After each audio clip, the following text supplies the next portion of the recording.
"2012 will not be the end of the world as many people are afraid that it will be. It might just instead be the end of the world as we know it today, in a very good way. It will be an elevation of our consciousness. It won't be as if on December 21st we pick up our bed sheets, look underneath the screen because we're suddenly invisible. We might scream for another reason, but I'm sure we could turn that into another interview.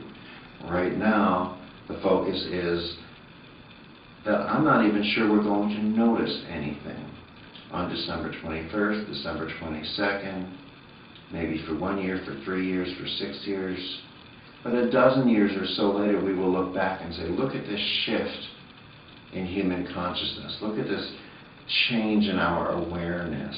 And as we become more aware, we bring into creation, we bring into existence what our awareness recognizes. In other words, we become more multidimensional beings. And since we go where our attention is, we don't just become more multidimensionally aware, we exist more multidimensionally. The reconnective healing frequencies take us beyond energy, beyond the subsets of energy such as Reiki, Jurei, Jin, Qigong, etc. Takes us beyond the entirety of energy and into a spectrum of energy, light, and information. Aspects of light and information that have not been seen here on the planet before.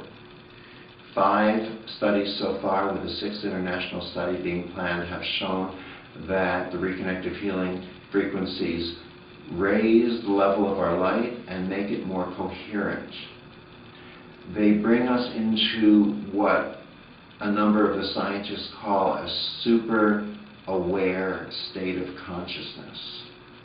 They increase the number of spindle frequencies occurring in the brain.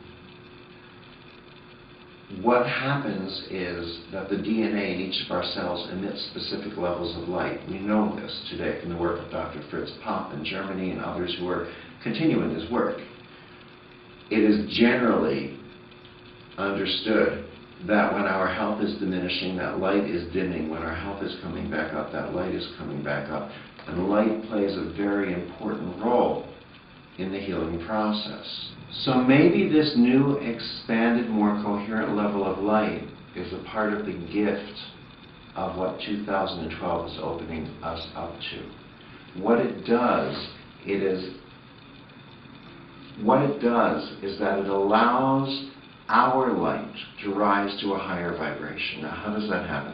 It happens through a concept called entrainment. Entrainment is, well, let's take an example. The old clock factories. The clocks would have pendulums swinging from them. After a while, all the pendulums would pretty much swing at the same rate. They would entrain with one another. Women who work together in close office atmospheres, often their menstrual cycles go onto the same cycle. This is an example of entrainment. If you have 2 stringed instruments and you pluck one here and pluck one there, what happens is the lower vibrating string often rises towards the higher vibration of the other string. This is entrainment. Now, how does this work with light? When we access reconnective healing, we move beyond energy into light and information. This higher level of light communicates with us on a level other than conscious. And something inside of us subconsciously says, hey, I remember this. I recognize this. This is a part of my essence that I experience in between lifetimes, when we return to that light that we all come from, that we all return to. I think I'll do it again. And we return to that vibration of light. And once we do, we regenerate tissue more instantaneously. Our muscle tissue changes, our collagen changes. And anything denser than that light vibration which pretty much tends to include most of our health challenges, has very little left to hold on to. So as appropriate for that person on their life course, those health challenges, those densities simply fall away.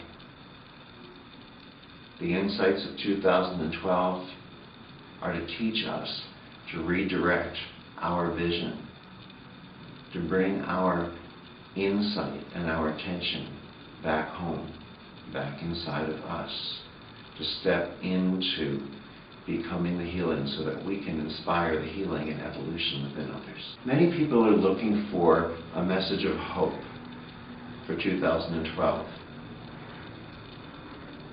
I don't think it's about hope as much as it is simply about recognizing that we are evolving into more aware, more multidimensional, more comprehensive beings. I believe if hope goes anywhere, my hope for 2012 is that we learn to recognize, to stop looking for what makes each and every one of us different, individual, and unique, but that we learn to look for what makes each and every one of us the same. Looking for what makes us different is what has spiraled into conflicts, arguments, and wars. When we learn to recognize what makes us all one and the same, that when one child cries in one part of the planet, 100 children weep in another, that when one child laughs, 1,000 children laugh, that we are that connected. As soon as we recognize that, we will become more fully one community on this planet. And as far as I'm concerned, that's the next step into becoming more fully one community in the universe.